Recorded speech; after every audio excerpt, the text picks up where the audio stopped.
He conquered many lands, such as Rule. Shakespeare isn't British, Shakespeare isn't English. He happened to have been writing in English, but he already had a worldview long before many other people were even taking worldviews 400 years ago. And that's what makes it so appropriate now. All hail Julius Caesar, the conqueror! Shakespeare Lives across the globe is to just remind everybody of one of many of the great writers, like Homer, like Cervantes.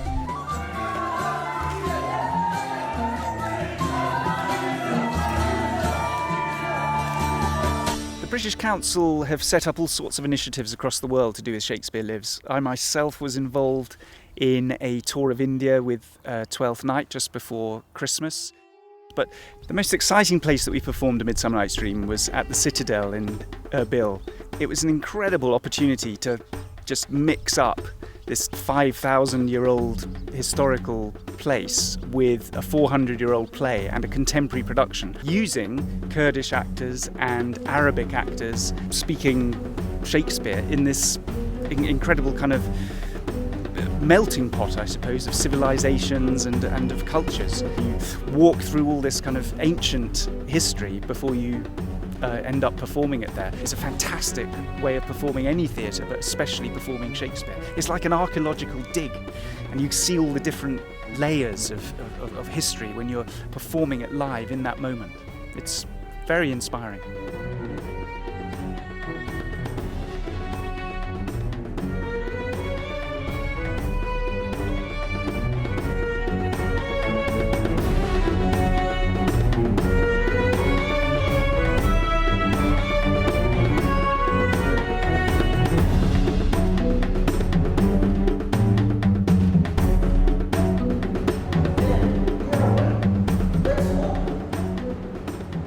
Oh, and by the way,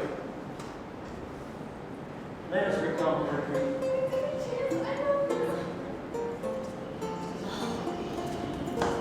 When we started on A Midsummer Night's Dream, I think everyone was a bit disappointed because they thought that I was going to be bringing them a kind of old-fashioned doublet and hose and rough 400-year-old piece of theatre that would have no meaning in their own lives. It didn't seem as though it had a lot to do with political or social situation until we started to unlock the story from the very, very, very beginning of the play. Not a lot of them were that familiar with a range of literature or a range of drama. They were much more interested in engineering or politics. And in fact, even though some of them were interested in politics, they didn't quite get that politics is just one big performance anyway. And that because they were politics students, they were able to identify very quickly where Marxist things are absolutely integral to the text, where feminist things are absolutely important in the text, where basically a political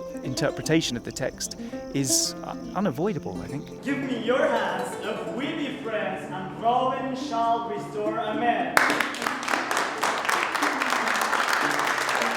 The knowledge that they can actually see things in a bigger way than perhaps they could just a couple of months ago. And I think that's the beauty of working on not just any play, but working on this particular play of Shakespeare.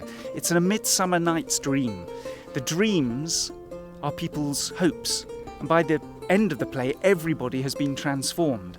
All the characters in the play, the audience, but also the actors as well. Everybody's gone on this fantastic journey where they've shown that dreams are hard, but they're well worth pursuing.